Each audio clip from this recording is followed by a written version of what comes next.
வணக்கம் ஃப்ரெண்ட்ஸ். இந்த கொடைக்கானல் நில மோசடி பற்றி உங்களுக்கு நான் பல வீடியோக்கள் போட்டிருக்கேன். எங்களோட விசாரணை லாஸ்ட் நேரத்தில் தடமாறி போகுது, எங்களை திசை திருப்புக்கிறதுக்காக தான் எல்லாமே நடக்குது அப்படின்னு எங்கள் மனசில் நாங்கள் புரிஞ்சுக்கிட்டதுக்கப்புறம் நாங்கள் திரும்பவும் டிஆர்ஓ சாரை போய் அவர் ஆஃபீஸில் நேரடியாக பார்த்து அவங்க ஆஃபீஸ்க்கு மனு கொடுத்துருக்கோம். திரும்ப ஐஜி சாரை பார்க்க வந்தோம். அன்றைக்கி எங்களோட இது என்னன்னு தெரியலை, அன்றைக்கி ஐஜி சார் இல்லை. ஆனால் இத்தனை மீடியாக்கள் எங்களை பார்க்க வந்திருந்தாங்க. இதை நினைக்கும் போது எங்களுக்கு ரொம்ப மனசு நிறைவாக சந்தோஷமாக இருந்துச்சு. ஏன்னா அந்த கொடைக்கானலில் எங்களுக்கு உதவி செய்ய யாருமே இல்லை. எங்களுக்கு இப்படி ஒரு மீடியாக்கள் இருந்திருந்தால் கண்டிப்பாக எங்களுக்கு என்றைக்கோ நியாயம் கிடச்சிருக்கும். சரிங்களா? மதுரை மீடியாக்கள் உங்கள் எல்லாருக்குமே மனமார்ந்த நன்றி. உண்மையிலே எங்களுக்கு கடவுள் ஒரு நியாயாதீஸ்தர் அனுப்புவார். அவர் யாராகவும் இருக்கலாம், எங்களுக்கு கண்டிப்பாக நியாயம் கிடைக்கும். ஒரு அதிகாரியாவது எங்களுக்கு வருவார். சார் வணக்கம் சார். எங்கள் சொத்து வந்து கொடைக்கானல் ஸ்ரீனிவாசபுரம் டிஎஸ் நம்பர் 30, 31, 32 இருக்குது. 50 சென்ட் எங்கள் தாத்தா சொத்து. இந்த தாத்தா சொத்தில் எங்கள் தாத்தாவுக்கு வந்து 5 பசங்க. 5 பசங்களில் வந்து அதாவது 3வது சலைத்தநாதனோட வளர்ப்பு பையன் வந்து அந்த சொத்தை வந்து 1978 மோசடி பண்ணிகிட்டு இருக்காரு. இது வரைக்கும் அந்த சொத்தை பாக பிரிவினையே பண்ணலை. யாருமே உள்ளே வரக்கூடாதுன்னு சொல்லிட்டு ஒரு 30 அடி பள்ளம் நோண்டி வச்சிட்டாரு. யாருமே உள்ளே வரக்கூடாதுன்னு ஒரு 4வது ஃப்ளாட்லேருந்து 4வது காம்பவுண்ட்லேருந்து உள்ளே வர மாதிரி அவருக்கு மட்டும் வழியை போட்டு வச்சு யாரையும் உள்ளே வர விடாமல் காவல்துறையை வச்சு எங்களை 35 வருஷமாக நாங்கள் உள்ளே போனால் காவல்துறை வந்து எங்கள் வெளியே இழுத்து விட்ருவாங்க. அந்த மாதிரி எங்களை பண்ணிகிட்டு இருக்காங்க. அப்போ 2009 வரைக்கும் வந்து எங்களுக்கு அவங்க சித்தப்பா பெரியப்பாலாம் யாருன்னு தெரியாது. ஒரே ஒரு அப்பா லூர்துசாமி மட்டும் தெரியும். அவர் வந்து அவருக்கு ஒரு 9 சென்ட் இவர் பிரித்து கொடுத்த மாதிரி இவராக ஒரு வாய்க்காராக ஒரு பாகப்பிரிவினை இவராக ஃபோர்ஜரி பண்ணியிருந்தார். அதில் லூர்துசாமி கையெழுத்தே இல்லை. 99 தான் அந்த பாகப்பிரிவினையை அவராக போட்டிருக்காரு. நாங்கள் 40 பேர் வாரிசுதாரர்கள். இதில் வந்து ஒரே ஒரு 5 பேர் மட்டும் குடிச்சிட்டு கையெழுத்து போட்டாங்க. ஒரு 3000 வாங்கிக்கிட்டு மற்ற யாருமே கையெழுத்து போட கிடையாது. அதான் அந்த 5 பேர்த்துலேயுமே ஒரு 3 கையெழுத்து போலி கையெழுத்து. அப்புறம் இது உண்மை தெரிஞ்சு எங்கள் லூர்து சித்தப்பா வந்து 2010 நாங்கள் கேஸ் கொடுத்தோம். அவர் மேலே கேஸ் கொடுத்தோம். கோர்ட்டில் டைரெக்ஷன்லாம் வாங்கினோம். அந்த 9 சென்ட்டுக்கு அவர் எந்த இதுவுமே சொல்லலை. அதுக்கப்புறம் 2017 வந்து அவருக்கு சாதகமாக, அதாவது கோர்ட்டுக்குள்ளே நிறைய பேர்த்த வச்சு எங்கள் கேஸை வந்து தோக்குற மாதிரி செஞ்சு லாஸ்ட்டில் எங்களை வர விடாமல் கோர்ட் வந்து எங்களுக்கு உங்கள் கேஸ் வந்து ஃபைனலுக்கு வருதுன்னு எந்த ஜட்ஜ்மெண்ட்டும் எங்களுக்கு அனுப்ப கிடையாது.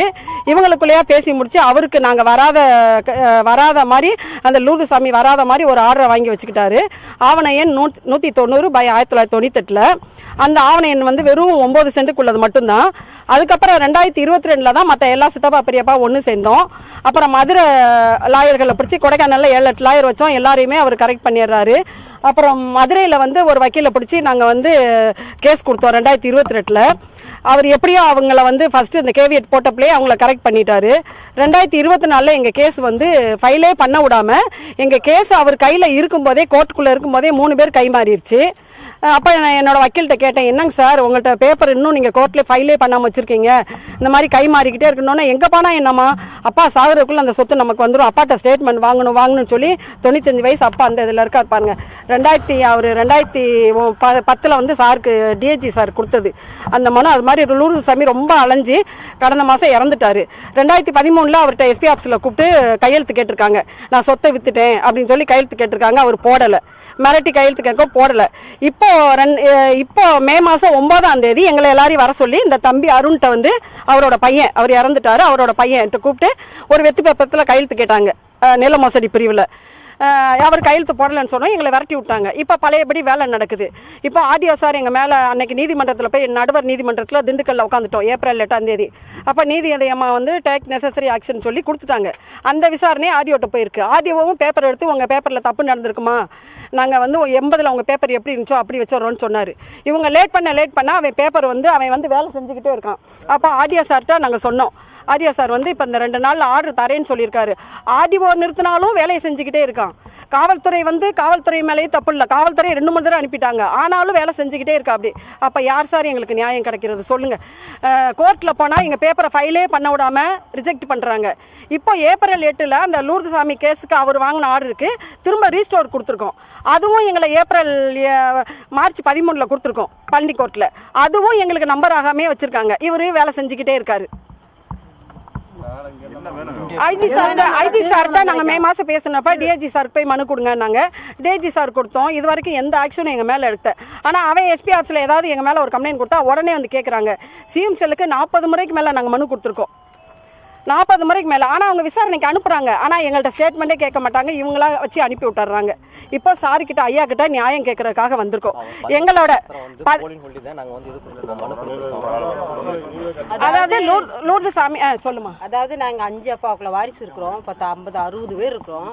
60 பேரையும் தாண்டி ஒரு 2 பேர் கையெழுத்து மட்டும் நியாயமான முறையில் தண்ணி வாங்கி கொடுத்து போட்டுட்டு இப்போ 2000 ரூபாய்க்கு 3000 ரூபாய்க்கும் பாக்கி 46, 47 வாரிசு இருக்கிறோம் நாங்கள் உயிரோட. எங்கள் கையெழுத்தே இல்லாமல் அதை எப்படி சார் பட்டா மோசடி பண்ணலாம்? நாங்கள் வந்து எஸ்டேட்டு கேரளாவில் இருக்கிறோம், மூணாரில் இருக்கிறோம். மூணாறுலேயே 3 அப்பா பிள்ளைங்க இருக்கிறோம். கொடைக்கானலில் ஒரு அப்பா பிள்ளை, ஓடியில் ஒரு அப்பா பிள்ளை, மூணாருக்குள்ளேயே 3 அப்பா பிள்ளைங்க இருக்கிறோம். நாங்கள் வந்து எங்கள் ரிட்டையர்டு முடிஞ்சால் தான் நாங்கள் எஸ்டேட்டை விட்டு வெளியேற முடியும். அப்போ அப்பாக்குள்ள தலைமுறைகளுக்கு போய் பார்க்கலான்றப்போ அவன் பில்டிங்காக எழுதிட்டான். கேட்டால் உங்களுக்கு அன்னைக்கே முடிச்சிட்டோம்ல நீங்கள் இந்த பக்கம் வரக்கூடாதுன்னு சொல்லி போலீஸை வச்சு மிரட்டுறான். அப்புறம் வச்சு மிரட்டுறான்னு சொல்லி நாங்கள் ராணுவ மக்கள் சேவை மையத்துக்கு தகவல் கொடுத்து போயிருந்தோம். அங்கே வந்து அவர் அந்த அதிகாரி சொன்னார், எங்கள் பார்த்துட்டு நாங்கள் படுற கஷ்டத்தெல்லாம் பார்த்துட்டு எங்கள் பேப்பர்லாம் வாங்கி பார்த்துட்டு இனி உங்களுக்கு போலீஸ் வந்து எந்த இது இருக்காதுமா அப்படின்னு சொல்லி எங்களுக்கு நல்ல முறையில் சொல்லி அனுப்புனார். ஆனால் இப்போது வந்து எங்களுக்கு இந்த போலி பட்டாவை மாற்றி எங்களுக்கு பழையபடி எங்களுடைய எல்லாருடைய சொத்தும் 5 பரப்பாக்குள்ள பங்கையும் பாகுபடப்படணும். யாருமே பிரிவினே பண்ணாமல் அதை எப்படி கள்ளக்கையெழுத்து வச்சு அந்த பட்டா முடிக்கலாம். எல்லா அதிகாரிகளுக்கும் நாங்கள் கொடுக்கக்கூடிய எல்லா தகவலையும் கொடுத்துட்டோம். ஆனால் இது வரைக்கும் நல்ல ஒரு ரீசன் கிடைக்கவே இல்லை. கொடைக்கானல் சீனிவாசபுரத்தில் நாங்கள் ரோட்டில் இன்னும் தீக்குள்ள அணிக்கலான்னு கூட தீர்மானித்தோம். ஏன்னா கேரளாவில் வந்து சம்பளம் உங்களுக்கு நல்லா தெரியும், மலைக்காடுகளில் எவ்வளோ கஷ்டப்படுறோன்னு தெரியும். நம்ம அப்பா தலைமுறைக்குள்ள இது இருக்குது, போகலாம், ரிட்டையர் முடிச்சு போகலாம் அப்படிங்களாங்கும் போது போலீஸை வச்சு மிரட்டுறோம். அப்படி என்கவுண்டர் போட்டு வரோம் சார், என்கவுண்டர் போட்டு வரோம், எஃப்ஐஆர் போட்டு வரோம். மரியம்மாள் இவங்க பேர் கனகா.